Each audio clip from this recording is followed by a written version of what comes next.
கர்த்தருடைய பரிசுத்த நாமத்திற்கு மகிமை உண்டாவதாக. துரோகிகள் என்ற தலைப்பிலே ஒரு செய்தியை தியானிக்கப் போகிறோம். 2 தீமோத்தேயு 3ஆம் அதிகாரம் 1 முதல் 5 வரை இருக்கிற வசனங்களிலே ஒரு 19 விதமான சுபாவங்களை வேதம் குறிப்பிடுகிறது. இது கடைசி காலங்களிலே வரும் என்று சொல்லப்பட்டிருக்கிறது.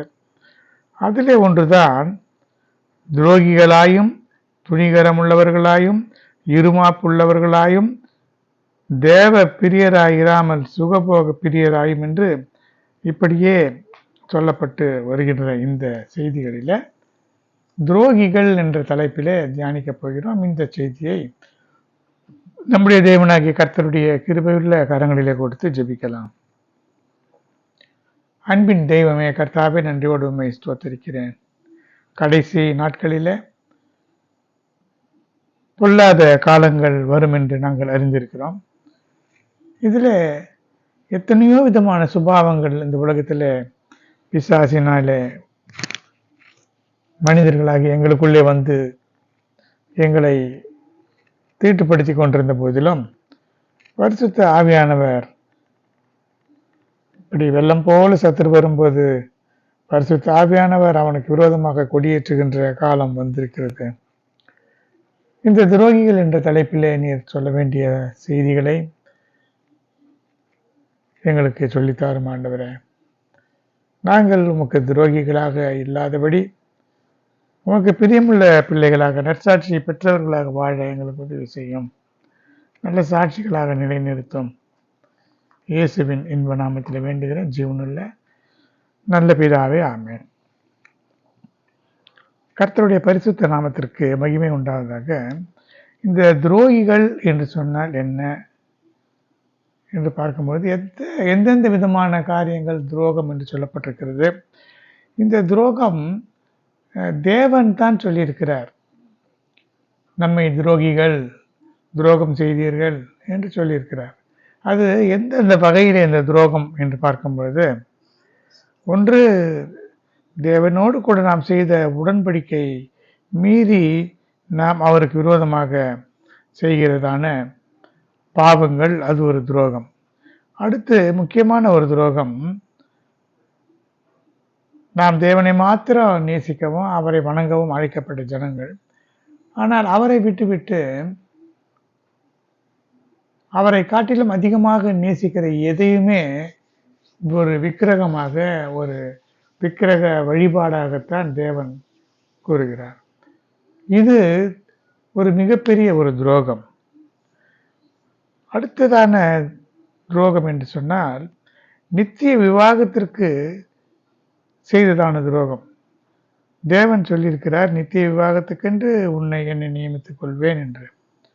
அப்படி நித்திய விவாகத்திற்கென்று நியமித்து கொண்டேன்னா அவரை விட்டுவிட்டு மற்ற மக்களையோ பொருட்களையோ உலகத்தையோ நேசிக்கும் பொழுது அது அந்த விவாகத்திற்கு விரோதமாக செய்கிறதான துரோகமாக இருக்கிறது.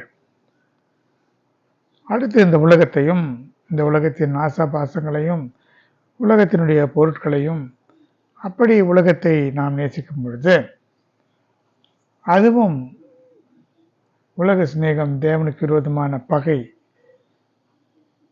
என்று சொல்லப்பட்டிருக்கிறது போல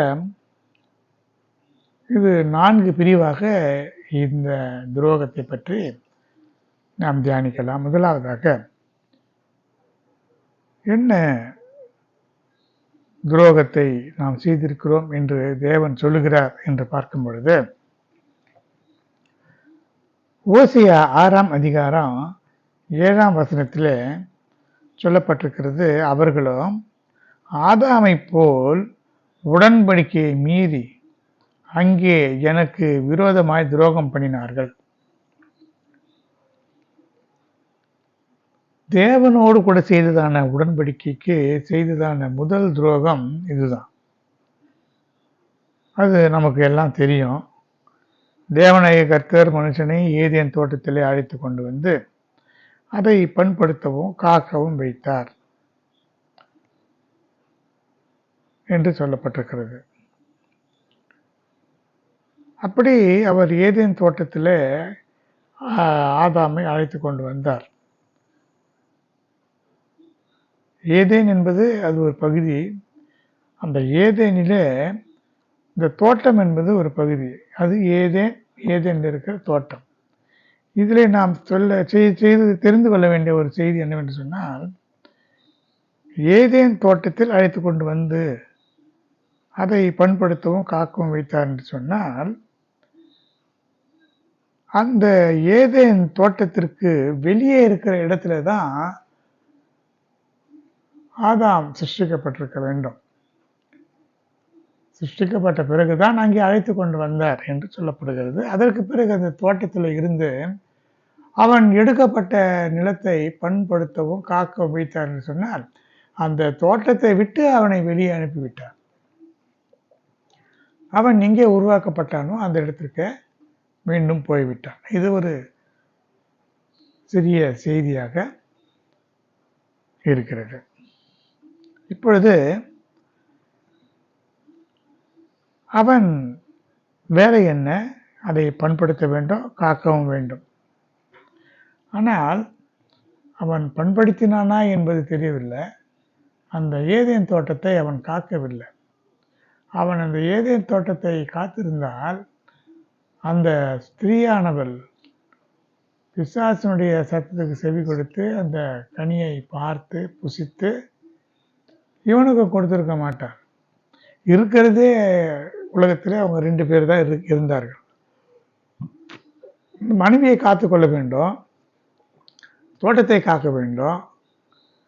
இவன் எங்கோ சுற்றி கொண்டிருந்திருக்கிறான்.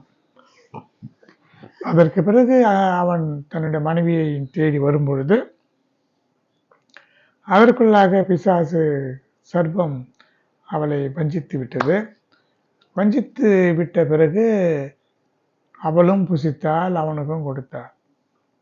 அவன் என்ன ஏது என்று கேட்கவில்லை, அவனும் வாங்கி புசித்து விட்டான். இது எதற்கு ஒரு அடையாளமாக இருக்கிறது என்று சொன்னால், ஒரு ஏதேன் தோட்டம் என்பது ஒரு குடும்பம். ஒரு குடும்பத்திற்கும் தலைவனாக இருக்கக்கூடிய கணவன் ஒவ்வொரு காரியத்தையும் காத்து கொள்ள வேண்டும், அந்த குடும்பத்தை பண்படுத்த வேண்டும், அதில் நல்ல விளைச்சல்களை உண்டாக்க வேண்டும். இதையெல்லாம் செய்ய தவறிவிட்டால் பிசாசு நயவஞ்சகமாக உள்ளே புகுந்து முதலாக செய்யக்கூடிய வேலை ஆதாமுக்கும் ஏவாளுக்கும் இடையிலே ஒரு பிரிவினையை உண்டு பண்ணினது போல கணவனையும் மனைவியையும் பிரித்துவிட இன்றைக்கு இந்த உலகத்தில் பல குடும்பங்களிலே கணவனுக்கும் மனைவிக்கும் இடையிலே பெரிய பிளவு இருக்கிறது. ஒரே வீட்டில் இருந்தாலும் கூட அவர்களுக்குள்ளே மன வேற்றுமைகள் அதிகமாக இருக்கிறது. இதற்கு காரணம் பெருமை, மேட்டிமை, சுயநலம், இந்த உலகத்தின் ஆசாபாசங்கள், இப்படி பலவிதமான காரியங்களை நம்மாலே அறிந்து கொள்ள முடிகிறது. இப்படி அவர் ஒரு கட்டளை கொடுத்தார், எல்லா கனியையும் புசிக்கலாம், ஆனால் நன்மை தீமை அறியத்தக்க விருட்சத்தின் கனி புசிக்க வேண்டாம், அதை புசிக்கும் நாளிலே நீ சாவாய் என்று ஆதியாகமம் 2ஆம் அதிகாரம் 15 முதல் 17 வரை இருக்கிற வசனங்களே நாம் பார்க்கும் பொழுது இதை நாம் பார்க்க முடிகிறது. அடுத்து ஏதேன் தோட்டத்தில் 7 விதமான ஆசீர்வாதங்கள் இருந்தன. அந்த 7 விதமான ஆசீர்வாதங்களிலே ஒன்று ஐக்கியம். தேவனும் இந்த மனிதர்களும் ஐக்கியமாக இருந்தார்கள். ஒருவரோடு ஒருவர் சந்தோஷமாக உலாவி பேசி இருக்கக்கூடிய ஒரு நிலையை இந்த வசனம் நமக்கு வெளிப்படுத்துகிறது. பகலில் குளிர்ச்சியான வேளையில் தோட்டத்தில் உலாவுகிற தேவனாகிய கர்த்தருடைய சத்தத்தை அவர்கள் கேட்டார்கள். அது ஒரு நாள் மாத்திரமல்ல, இவர் தினமும் வருகிறதாக இருக்கும். அப்பொழுது அவர்கள் ஒளிந்து கொண்டார்கள். அவர் ஆதாமே எங்கே இருக்கிறார் என்று கூப்பிட்டார். நான் பயந்து ஒளிந்து கொண்டேன், நான் நிர்வாணியாக இருக்கிறேன் என்றெல்லாம் சொல்லும்போது அவர் சொன்னார், தேவன் சொன்னார், அந்த கனியை புசித்தாயோ என்று சொல்லும் பொழுது, பிறகு நீ உன்னுடைய மனைவியின் வார்த்தைக்கு செவி கொடுத்து புசிக்க வேண்டாம் என்று நான் உனக்கு விளக்கின விருட்சத்தின் கனியை நீ புசித்தாயா? அதனாலே பூமி உன் நிமித்தம் சபிக்கப்பட்டிருக்கும் என்று சொல்லி சர்பத்தையும் ஏவாளையும் ஆதாமையும் சபித்தார். இதை நாம் பார்த்திருக்கிறோம், அறிந்திருக்கிறோம், வேதத்தில் வாசிக்கிறோம். இதில் இருந்து நாம் தெரிந்து கொள்ள வேண்டியது என்னவென்று சொன்னால், ஒரு உடன்படிக்கை, தேவனோடு கூட செய்த உடன்படிக்கையை மீறினான் என்றுதான் தேவன் சொல்கிறார். அது என்ன உடன்படிக்கை? தேவன் சொல்லுகிறதையெல்லாம் அவன் கேட்க வேண்டும். தேவன் சொன்னார், நீ இந்த கனியை புசிக்க வேண்டாம். மிக சிறியதான ஒரு கட்டளை தான் அது. அதை பின்பற்றுவது பெரிய கஷ்டமெல்லாம் ஒன்றும் கிடையாது. இந்த கட்டளை ஏவாளும் அறிந்திருந்தார். பிசாசு இடத்துல சொல்லுகிறார், சர்பத்திடத்தில் சொல்லுகிறார். அப்பொழுது ஆதாம் அதை சொல்லியிருக்கிறான். அதை பின்பற்றக்கூடிய ஒரு மனநிலை இவளுக்குள்ளே இல்லை. அது பிசாசு அவளை நயவஞ்சகமாக வஞ்சித்து விட்டது. அதனாலே அவர்கள் என்ன உடன்படிக்கை செய்தார்கள்? தேவன் சொல்வதை எல்லாம் இவர்கள் கேட்க வேண்டும். அந்த உடன்படிக்கையை பிசாசு முறித்து விட்டான். அதனாலே தேவனுக்கும் மனிதர்களுக்கும் இடையில ஒரு பெரிய பிரிவினை, பகை உண்டானது. அந்த பகையை கர்த்தராகிய இயேசு கிறிஸ்துவனுடைய சிலுவையின் மரணத்தினால, அவர் சிந்தின இரத்தத்தினால பகையாக நின்ற நடுச்சுவர் தகர்க்கப்பட்ட அங்கே ஒரு ஒப்புரவு உண்டானது. அது நமக்கு தெரியும். கர்த்தருடைய பரிசுத்த நாமத்திற்கு மகிமை உண்டாவதாக. அடுத்ததாக வேறு என்ன துரோகம் என்று பார்க்கும் பொழுது, எரேமியா 5ஆம் அதிகாரம் 11ஆம் வசனத்தில் தேவன் சொல்கிறார், இஸ்ரவேல் வம்சத்தாரும் யூதா வம்சத்தாரும் எனக்கு விரோதமாய் மிகுதியும் துரோகம் பண்ணினார்கள் என்று கர்த்தர் சொல்கிறார். நீங்கள் என்னோடு வழக்காடுவானேன், நீங்கள் அனைவரும் எனக்கு விரோதமாக துரோகம் பண்ணினீர்கள் என்று கர்த்தர் சொல்லுகிறார். எரேமியா 2:29. வழக்கே கிடையாது. நிச்சயமாய் ஒரு சொல்லக்கூடிய ஒரு காரியம் என்ன? நீங்கள் துரோகம் செய்தீர்கள். அது மட்டுமல்ல, ஏசாயா 48ஆம் அதிகாரம் 8ஆம் வசனத்தில், நீ கேள்விப்படவும் இல்லை, அறியவும் இல்லை, ஆதி முதல் உன் செவி திறந்திருக்கவும் இல்லை, நீ துரோகம் பண்ணுவாய் என்பதையும் தாயின் கர்ப்பம் தொடங்கி நீ மீறுகிறவன் என்றும் பெயர் பெற்றிருக்கிறதையும் அறிந்திருக்கிறேன் என்று ஏசாயா 48ஆம் அதிகாரம் 8ஆம் வசனத்தில் சொல்லப்பட்டிருக்கிறது. தேவனை பற்றி கேள்விப்படுவதும், அவரை பற்றி அறிவதும், அவருடைய வார்த்தைகளுக்கு செவி கொடுக்கிறதும், அதையெல்லாம் செய்கிறதே இல்லை நாம். அதனால மனிதன் துரோகம் பண்ணுவான் என்பதை தாயினுடைய கர்ப்பத்தை தொடங்கி மீறுகிறவன் என்றும் அவர் அறிந்திருக்கிறார். தேவன் சொல்லுகிறார், சிறு வயது தொடங்கி என் கட்டளைகளுக்கு மீறி நடக்கிறதே மனிதனுக்கு பழக்கமாகி போய்விட்டது என்பதை வேதத்திலே தெளிவாக சொல்லியிருக்கிறது நாம் பார்க்கலாம். கர்த்தருடைய பரிசுத்த நாமத்திற்கு மகிமை உண்டாவதாக. ஜலப்பிரளயத்திலே தேவன் இந்த உலகத்தை அழிப்பதற்கு காரணமே நினைவுகள், தோற்றங்கள், இதெல்லாம் நித்தமும் மனிதனுக்கு பொல்லாததாக இருந்தது. அந்த பொல்லாத அந்த நினைவுகள்னாலே இந்த உலகம் கெட்டு போனது. அதனால ஒரு கிட்ட ஒரு சந்ததி உருவாகக்கூடாது என்பதற்காகத்தான் அழித்தார். சிறு வயது தொடங்கி மனிதனுடைய நினைவுகள் பொல்லாததாகவே இருந்தது என்பதை மாத்திரமல்ல, எரேமியா 3:25 நாங்களும் எங்கள் பிதாக்களும் எங்கள் சிறு வயது முதல் இந்நாள் வரைக்கும் எங்கள் தேவனாகிய கர்த்தருக்கு விரோதமாக பாவம் செய்தோம், சொல்லை கேளாமல் போனோம் என்று எரேமியா தீர்க்கதரிசி சொல்லியிருக்கிறதையும், எரேமியா 22ஆம் அதிகாரம் 21ஆம் வசனத்தில், உன் சிறு வயது முதல் நீ என் சத்தத்தை கேளாமல் போகிறதே உன் வழக்கம், சிறு வயது முதல் என் பார்வைக்கு பொல்லாப்பானதையே செய்து வந்தீர்கள் என்று எரேமியா 32 அதிகாரம் 30 வசனத்தில் சொல்லப்பட்டிருக்கிறது. இப்படி சிறு வயதில் இருந்து இப்படி துரோகம் செய்வதே உனக்கு வழக்கமாய் போய்விட்டது என்று தேவன் சொல்லி புலம்புகிறதை நாம் பார்க்க முடிகிறது. இது இஸ்ரவேல் ஜனங்கள் தங்களுடைய வாழ்க்கையை தொடங்கியது எப்பொழுது? இஸ்ரவேலாகிய யாக்கோபுடைய புத்திரர் எகிப்திலே இருந்தார்கள். 400 வருடங்களுடைய அடிமைத்தனத்திலே அவர்கள் இருந்த பிறகு தேவன் அவர்களை விடுவித்தார். விடுவித்த பொழுது அவர்கள் எகிப்தின் அடிமைத்தனத்திலிருந்து மீட்கப்பட்டு வனாந்தரத்தின் வழியாக அவர்கள் கானான் தேசத்துக்கு போக வேண்டும். அப்படி போகிற வழியிலே மோசே தேவனுடைய மலையில இருந்தான். தேவனோடு கூட மோசே இருந்த பொழுது அங்கே இருந்து அவருடைய கட்டளைகளை பெற்று வர தாமதமானது.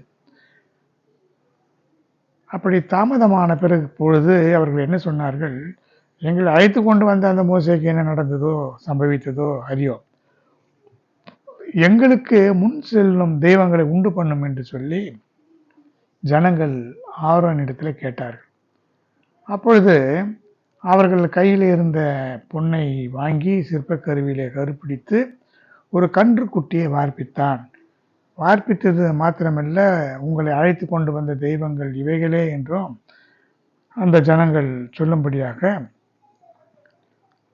அவர்கள் அதிகாலையிலே எழுந்து சர்வாங்க தகன பலிகளை இட்டு சமாதான பலிகளை இட்டு புசிக்கவும் குடிக்கவும் உட்கார்ந்து விளையாட எழுந்தார்கள் என்று யாத்திராகமம் 32 அதிகாரம் 1 முதல் 6 வரை இருக்கிற வசனங்களிலே சொல்லப்பட்டிருக்கிறது. அப்படி செய்வது ஒரு துரோகம் அல்லவா? கன்றுக்குட்டி செய்வது என்று சொன்னால் தேவனை இவர்கள் அறிந்திருக்கிறார்கள். தேவன் செய்த நன்மைகளை இவர்கள் பார்த்திருக்கிறார்கள், கண்கூடாக அறிந்திருக்கிறார்கள். 10 வாதைகளினாலே எகிப்தியரை அவர் சங்கரித்தார், அழித்தார், இவர்களை பத்திரமாக கொண்டு வந்து நடத்தினார். ஆனாலும் அவர்கள் எகிப்தியர் வழங்குகிறதான ஒரு கன்றுக்குட்டியை வார்த்து அதை வணங்க வேண்டும் என்று சொல்லி அதற்கு முன்னதாக பலியிட்டு ஆடி பாடி நடனமிட்ட அந்த நிகழ்ச்சியை பார்க்கும் பொழுது தேவனுக்கு எப்படி இருக்கும்? நடத்திப்புக்காரனாகிய மோசேக்கு எப்படி இருக்கும்? இதுதான் உடன்படிக்கைக்கு செய்கிற துரோகம் அல்லது நம்பிக்கை துரோகம், தேவனுக்கு விரோதமாக செய்கிறதான விக்கிரக ஆராதனையாகிய பாவம். இது ஒரு விக்கிரகத்தை வணங்குவது என்பது அது ஒரு பெரிய பாவம், ஒரு பெரிய மீறுதல். ஏனென்றால் 10 கற்பனைகளிலே பிரதானமான கற்பனை தான் இது. என்னை அன்றி வேறே தேவர்கள் உனக்கு உண்டாயிருக்க வேண்டாம். மேலே வானத்திலும் கீழே பூமியிலும் பூமியின் கீழ் தண்ணீரிலும் இருக்கிறவைகளுக்கு ஒப்பான எந்த ஒரு விக்கிரகத்தையாவது சொரூபத்தையாவது உண்டு பண்ண வேண்டாம். அதை வணங்கவோ சேவிக்கவோ வேண்டாம் என்பது தான் முதலாவது கற்பனை. அந்த உடன்படிக்கையாகி அந்த கற்பனையை மீறுவது ஒரு துரோகம்தானே. இதைத்தான் கடைசி நாட்களிலே இந்த துரோகம் மிகுதியாய் போகும். எப்படிப்பட்ட துரோகம்? ஆதாம் எப்படி தேவனுடைய கட்டளைக்கு விரோதமாக கிரியை செய்தானோ, தேவனோடு கூட செய்த உடன்படிக்கையை விட்டுவிட்டு தேவனை விட்டு விலக்கி, தன்னை விலக்கி, தன் குடும்பத்தை விலக்கி, தேவன் வேண்டாம் என்று விலக்கின காரியங்களை செய்வதுதான் ஆதாமின் மீறுதல். அவன் கனியை புசித்தான். கனியை புசிக்கிறது ஒரு பெரிய விஷயம் இல்லை.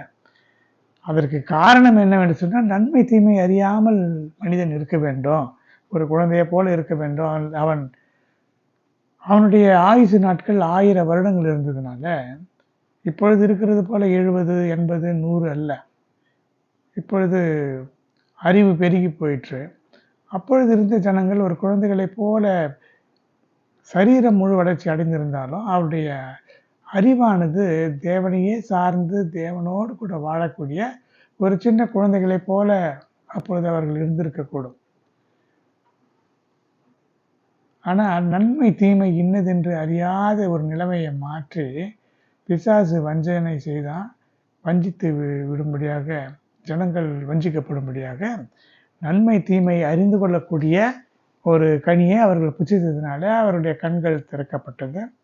நன்மை தீமை அறிந்து அவர்கள் இப்படி ஒரு சாபத்துக்குள்ளாகி போனார்கள்.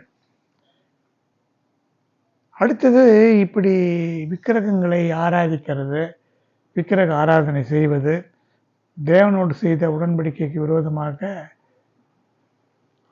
விக்கிரகம் என்பது என்ன?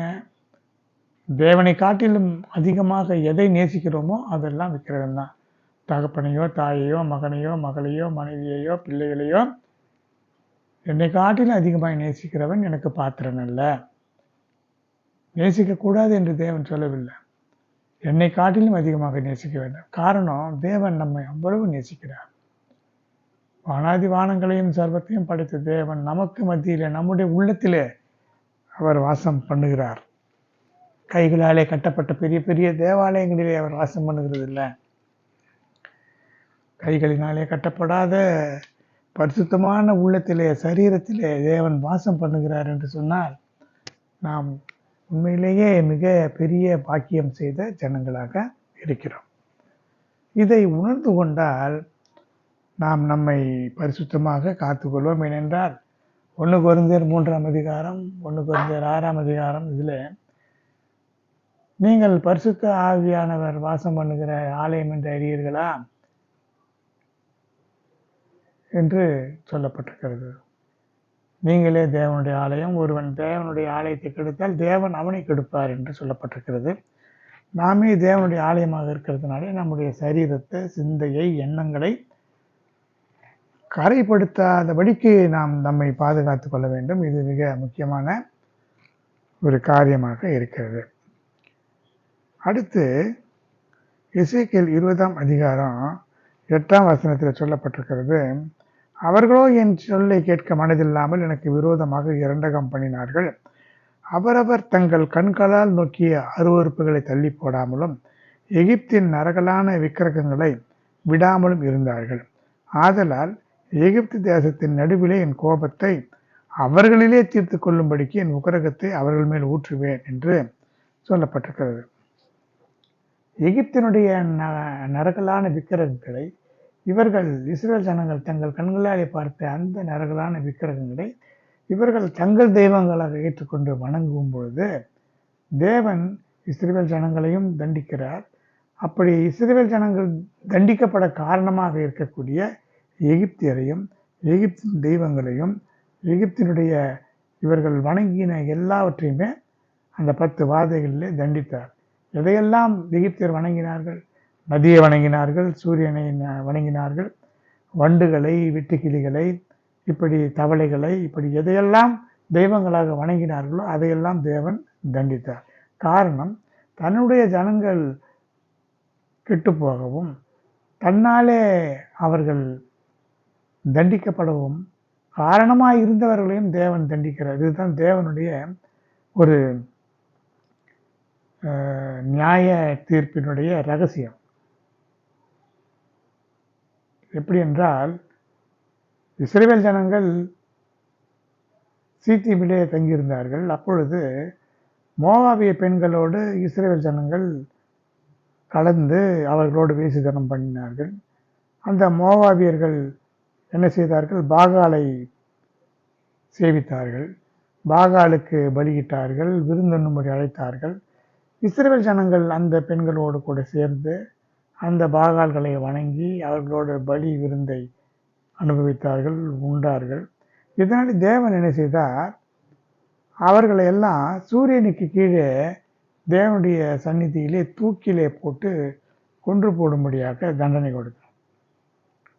ஏன் சூரியனுக்கு கீழே போட்டார் என்று சொன்னால், இவர்கள் பாகால் என்று சொல்லக்கூடிய அந்த தெய்வத்திற்கு அதிபதி சூரியன். ஏன் அவர்கள் பாகாலை வணங்குகிறார்கள் என்று சொன்னால், இந்த பாகாலாகிய சூரியன் தான் இயற்கையான இந்த மழைக்கும் நல்ல விளைச்சலுக்கும் பயிர் விளைகிறதற்கும் காரணம் என்று சொல்லி அப்பொழுது அங்கே இருந்த ஜனங்கள் வணங்கி வந்தார்கள். அதையும் இவர்கள் பின்பற்றினதுனால தேவன் அந்த விக்கிரகமாகிய அந்த சூரியனுக்கே கீழே இவர்கள் பலியிடப்படும்படியாக தண்டனை கொடுத்தார். அந்த சூரியன் பார்க்கட்டும், அந்த சூரியனைத்தானே வணங்கினீர்கள், அந்த சூரியன் பார்க்கும்படியாக இங்கே நீங்கள் செத்து கிடக்க வேண்டும் என்று சொன்னார். அதே போல இஸ்ரவேல் ஜனங்களும் கூட அந்த காலங்களிலே வாழ்ந்த ஜனங்களை பின்பற்றி பலியிட்டார்கள், விக்கிரக தோப்புகளை ஏற்படுத்தினார்கள், தங்கள் குழந்தைகளை தீக்கடக்க பண்ணினார்கள். பச்சையான சகல மரத்தின் கீழும் அவர்கள் பலியிட்டு வந்ததுனால, தூபம் காட்டி வந்ததுனால என்ன நடந்தது? அந்த பச்சையான மரங்கள் கீழே செத்த பிரேதங்களாக அவர்கள் இருக்கும்படியாக அவர்கள் கொன்று போடப்பட்டார்கள். இதெல்லாம் நான் எரேமியா, எசேக்கியேல் புத்தகங்களிலே நாம் வாசிக்கிறோம். இது மட்டுமல்ல, கடைசி நாட்களிலே, உலகத்தின் அழிவின் நாட்களிலே மரங்களிலே 1/3 வெந்து போகும் என்று சொல்லப்பட்டதற்கு காரணம் இந்த மரங்களின் கீழே அவர்கள் செய்த அருவறுப்புகள் தான். நிறைய விக்கிரகங்களை உண்டு பண்ணி அந்த விக்கிரகங்கள் இவர்களாலே வணங்கப்படும்படியாக செய்ததுதான் அதற்கு காரணம். அதே போல சூரியன், சந்திரன் எல்லாம் இரத்தமாக மாறுகிறது. கருப்பு கம்பளியாக சூரியனும் சந்திரன் இரத்தமாக மாறுகிறதும், சமுத்திரத்தை வழிபட்டதினால இந்த சமுத்திரம் இரத்தமாக மாறுகிறதும், இப்படி எதையெல்லாம் அவர்கள் வழிபட்டார்களோ அதையெல்லாம் தேவன் தண்டிக்கிறார் என்பதை நாம் வேதத்தின் வாயிலாக அறிந்து கொள்கிறோம். கர்த்தருடைய பரிசுத்த நாமத்திற்கு மகிமை உண்டாவதாக. அடுத்ததாக, நித்திய விவாகத்திற்கு செய்கிற துரோகம். இது நித்திய விவாகம் என்று சொன்னால் என்ன? இந்த உலகத்தில் இருக்கிறதான விவாகம் மரணத்திற்கு பிறகு முடிந்து போகும். ஆனால் தேவனோடு ஒரு விவாகம் இருக்கிறது. அது நித்தியமாக நித்தியம் வரைக்கும் கொண்டு போய் சேர்க்கிற ஒரு விவாகம். ஓசியா 2ஆம் அதிகாரம் 19ஆம் வசனத்திலே, நித்திய விவாகத்திற்கென்று உன்னை எனக்கு நியமித்துக் கொள்வேன், நீதியும் நியாயமும் கிருபையும் உருக்க இரக்கமுமாய் உன்னை எனக்கு நியமித்துக் கொள்வேன் என்று சொல்லப்பட்டிருக்கிறது. தேவன் நீதியோடு நியாயத்தோடு கிருபையை கொடுத்து உருக்கத்தோடும் இரக்கத்தோடும் நம்மை அவருக்கு ஒரு மனவாட்டியாக நியமித்துக் கொண்டிருக்கிறார். ஆனால் மனிதர்களாகிய நாம் என்ன செய்கிறோம்? எசேக்கியேல் 16ஆம் அதிகாரம் 32ஆம் வசனத்தில் இது ஒரு துரோகம் என்று சொல்லப்பட்டிருக்கிறது. எப்படி என்று சொன்னால், தன் புருஷனுக்கு பதிலாக அந்நியரை சேர்த்துக் கொள்கிற விபசார ஸ்திரியை போல இருக்கிறாய் என்று சொல்கிறார். இது எழுத்தின் பிரகாரமாக சரீரத்தில் செய்கிறதான ஒரு துரோகம். இது இந்த உலகத்திலே நடக்கிறதான காரியமாக இருந்த போதிலும் இதை ஒரு உதாரணமாக தேவன் சொல்கிறார். ஒரு புருஷன் தன் மனைவியை தள்ளிவிட அவனிடத்துல புறப்பட்டு போய் அந்நிய புருஷனுக்கு மனைவியானால் அவளிடத்துல இனி திரும்ப போவானோ? ஒரு புருஷன் மனைவியை தள்ளிவிட்டான், அவனிடத்திலிருந்து புறப்பட்டு போய் இன்னொரு புருஷனுக்கு மனைவியாகிவிட்டால் அவள் வசமாக மீண்டும் அவன் போவானா? போக மாட்டான் அல்லவா? அப்படி போனால் அந்த தேசம் மிகவும் தீட்டுப்படும். ஏனென்றால் இது வேசித்தனம், விபச்சாரம். இது அந்த புருஷனும் ஸ்திரீயும் மாத்திரமல்ல, அதனாலே ஒரு இரத்த பழி ஏற்பட்டு அந்த தேசமே தீட்டுப்படும் என்று சொல்லப்பட்டிருக்கிறது. ஏனென்றால் வேசித்தனம் என்பது ஒரு தேசத்தையே தீட்டுப்பட வைக்கக்கூடிய ஒரு காரியம். அதனால தான் விபச்சாரம், வேசித்தனம் இவைகளெல்லாம், விக்கிரக ஆராதனை இவைகளெல்லாம் செய்யும் பொழுது சோதம் குமாரா போன்ற பட்டணங்கள் எல்லாம் அக்னினாலே அது சுத்திகரிக்கப்பட்டது, அக்னினாலே சுட்டரிக்கப்பட்டது.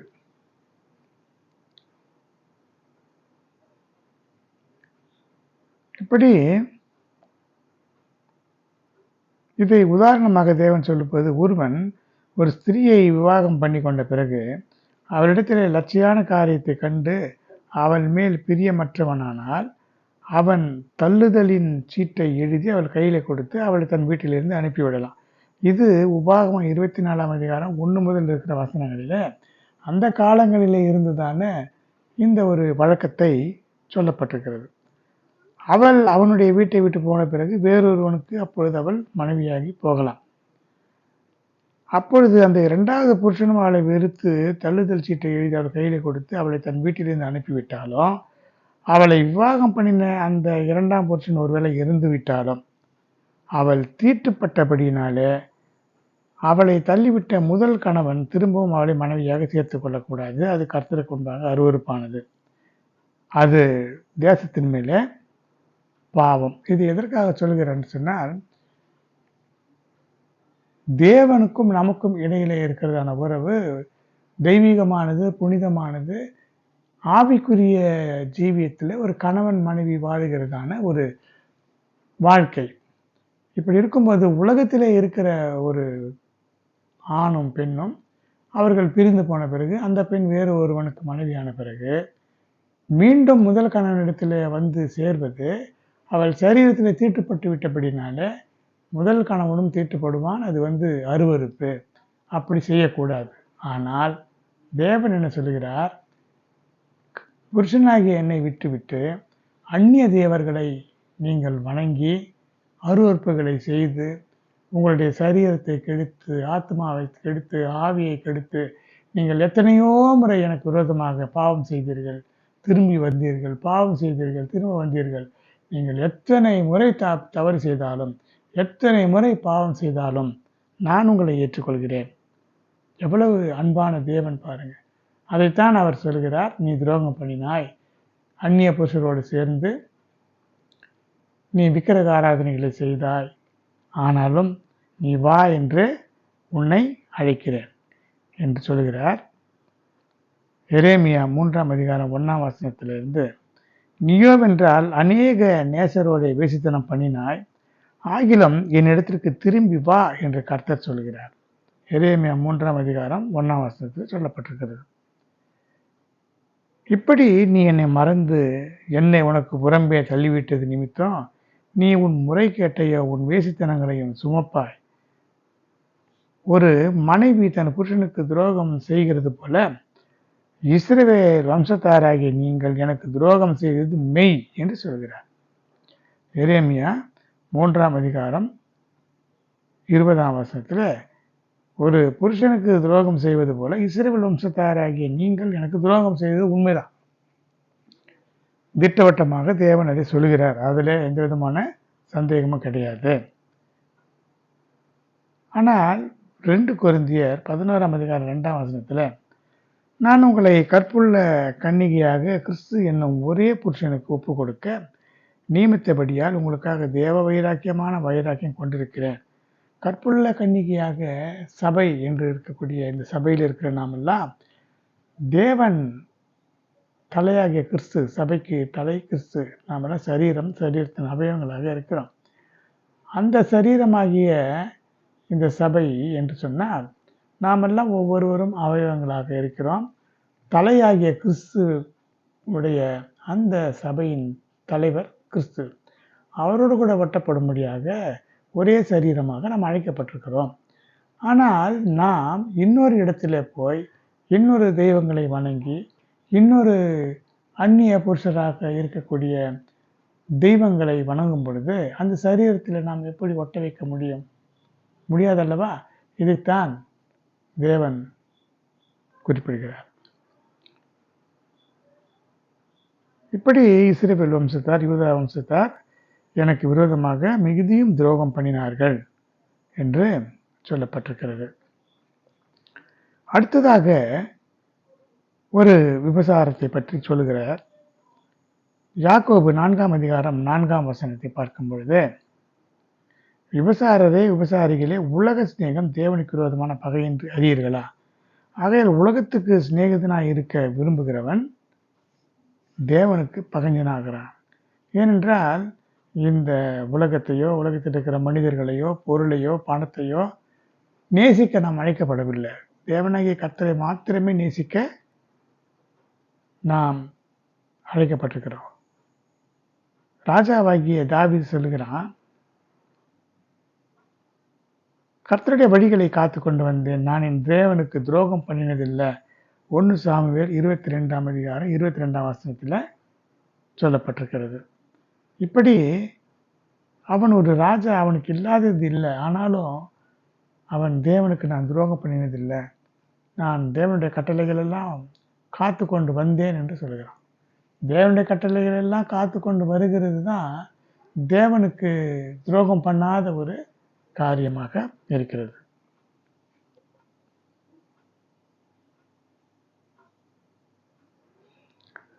அதனாலே உலக சிநேகம் தேவனுக்கு விரோதமான பகை.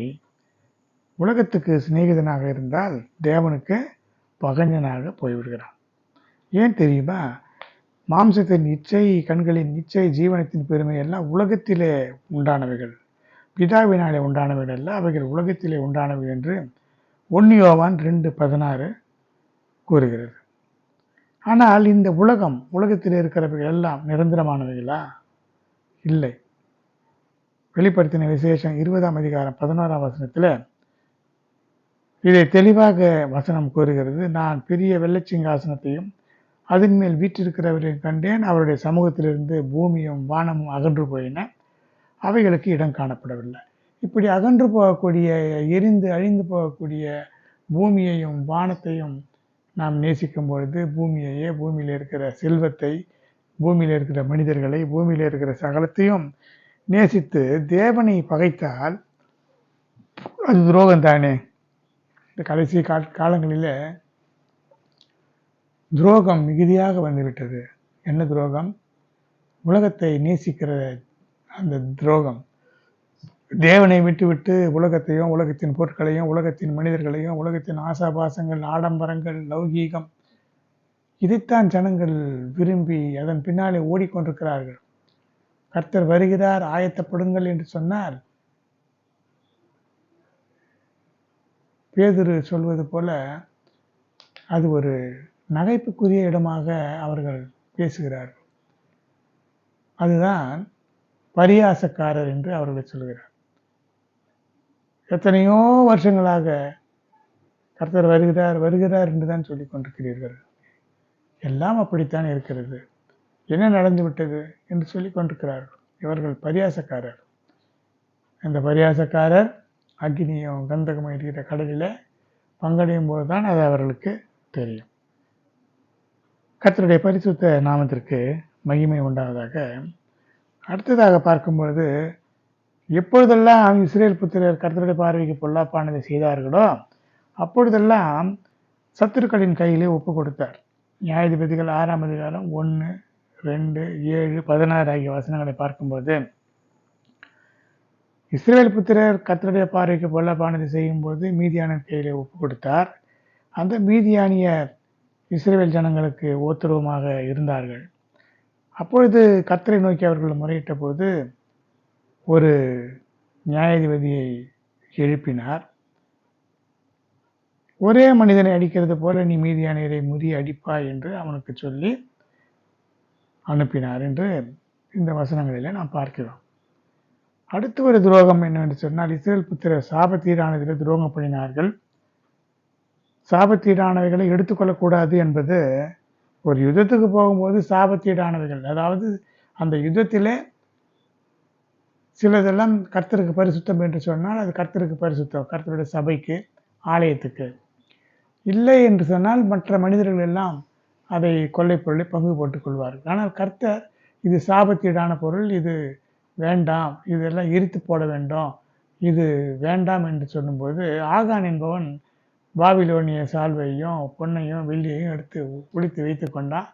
அந்த சாபத்தீடினாலே அது தேவனுடைய வார்த்தைக்கு விரோதமான ஒரு துரோகம் தானே. அதனாலே அவனுடைய குடும்பம் அழிக்கப்பட்டு போனது. இதனாலே அவர்கள் சத்துருக்களுக்கு முன்பாக நிற்கக்கூடாதபடிக்கு போனது போல, தேவனுடைய கட்டளைக்கு விரோதமாக இது சாபத்தீடு, இது செய்ய வேண்டாம் என்று தேவன் சொன்னதையெல்லாம் நாம் கடைபிடிக்காமல் அதை செய்தால் அது நம்முடைய குடும்பத்துக்கு ஒரு சாபத்தீடாக இருக்கும். சத்துருக்கள் நம்மை முறிய அடிக்கும்படியாக நடக்கும். இந்த துரோகத்தின் மூலமாக குடும்பங்களிலே பல சாபங்கள் இருக்கிறது. தேவனுடைய கட்டளைக்கு விரோதமாக செய்யும் பொழுது அது சாபமாக வந்துவிடுகிறது. அதனால எந்த விதத்திலும் ஒருவனும் உங்களை மோசம் போக்காதபடிக்கு எச்சரிக்கையாக இருங்கள். ஏனென்றால் விசுவாச துரோகம் முந்தி நேரிட்டு கேட்டின் மனுஷனாகிய பாவ மனுஷன் வெளிப்பட்டால் ஒழிய அந்த நாள் வராது என்று 2 தெசலோனிக்கேயர் 2ஆம் அதிகாரம் 3ஆம் வசனத்தில் சொல்லப்பட்டிருக்கிறது. அதாவது விசுவாச துரோகம் என்று சொன்னால், விசுவாசம் என்று சொன்னால் நம்பிக்கை, தேவன் மேலே வைத்திருக்கிற நம்பிக்கை, அவர் வருகையின் மேலே வைத்திருக்கிற நம்பிக்கை, பாவம் செய்யக்கூடாது, இப்படியெல்லாம் இருக்க வேண்டும், அப்படியெல்லாம் வாழ வேண்டும் என்று சொல்லக்கூடியதான இதையெல்லாம் ஏற்றுக்கொள்ளாதபடிக்கு அதையெல்லாம் மறந்து போய், தேவனையே மறந்து போய், தேவனை மறக்கிற யாவரும் நரகத்தில் தள்ளப்படுவார்கள் என்று வேதம் சொல்கிறது. தேவனை மறந்தாலே அது ஒரு பெரிய துரோகம்தான். ஏனென்றால் தேவன் நம்மை அந்த அளவுக்கு நேசிக்கிறார், அந்த அளவுக்கு நமக்கு ஒவ்வொரு நிமிடமும் நம்மை உருவாக்கினது தேவன், நமக்காக யாவற்றை செய்கிறவர் அவர். அவரை விட்டு விட்டு அழிந்து போகிற பொருட்களும் அழிந்து போகிற மக்களோடும் கூட நம்முடைய நாட்களை கழித்து கொண்டு வந்தால் அது அவருக்கு செய்கிற துரோகம். இப்படிப்பட்ட துரோகத்தை நாம் செய்யாதபடிக்கு இந்த செய்தியை கேட்கிற ஒவ்வொருவரையும் கூட கர்த்தர் விலக்கி காத்து கொள்ளும்படியாக ஜெபிக்கலாம். அன்பின் தெய்வமே, கர்த்தாவே நன்றியோடு ஸ்தோத்திரிக்கிறேன். கர்த்தாவே, இந்த துரோகம் என்பதை பற்றிய செய்திகளை எங்களுக்கு சொல்லிக் கொடுத்தீர். நாங்கள் துரோகிகளாக இல்லாதபடிக்கு நீர் சொல்லியிருக்கிறீரே, நீங்கள் இஸ்ரவேல் வம்சத்தாராகிய நீங்கள் எனக்கு விரோதமாக துரோகம் செய்தது மெய், அதை ஒத்துக்கொள் என்று சொல்லியிருக்கிறேன். நாங்கள் ஒத்துக்கொள்கிறோம் ஆண்டவரே, அறிக்கையிடுகிறோம் ஆண்டவரே, நாங்கள் பாவிகளும் துரோகிகளுமாக இருக்கிறோம். இனி நாங்கள் துரோகம் செய்யாதபடி, பாவம் செய்யாதபடிக்கு எங்களுக்கு கிருபை தரும்படியாக வேண்டுகிறோம். தொடர்ந்து பாதுகாத்து வழி நடத்தும் இயேசுவின் இன்ப நாமத்தில் வேண்டுகிறேன் ஜீவனுள்ள நல்ல பிதாவே, ஆமேன்.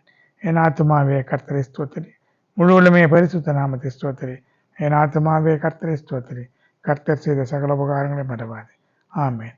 ஸ்தோத்திரம், ஸ்தோத்திரம், ஸ்தோத்திரம், ஸ்தோத்திரம்.